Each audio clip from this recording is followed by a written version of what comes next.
Did you know that the sledgehammer, a tool you might associate with brute force, actually requires finesse and knowledge to use effectively and safely? Yes, this simple yet powerful tool is more than meets the eye. Sledgehammers come in various shapes and sizes, each designed for a specific purpose. The most common type is the double-faced sledgehammer, a versatile tool with two identical fits. It's perfect for demolition, driving stakes or wedges, and other tasks that require raw impact. On the other hand, we have the drilling hammer, a compact sledge that delivers powerful blows in tight spaces where a full-size sledge won't fit. Its short handle and heavy head make it ideal for driving chisels and punches. Then there's the engineering sledgehammer, also known as a lump or club hammer.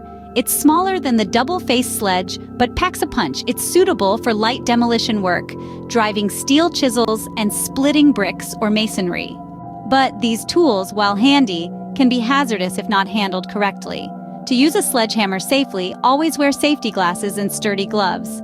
Stand with your feet shoulder-width apart, grip the handle firmly with both hands, and swing from the shoulders, not the waist.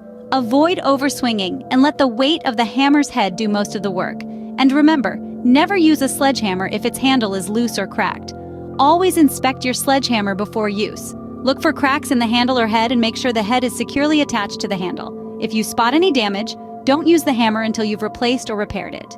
To summarize, sledgehammers, whether it's a double face, a drilling hammer, or an engineering sledge, are incredibly versatile tools. They can accomplish a wide range of tasks, from demolition to driving stakes. However, like all tools, they require proper handling and safety precautions.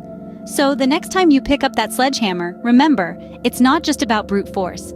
It's about using the right tool in the right way for the right job.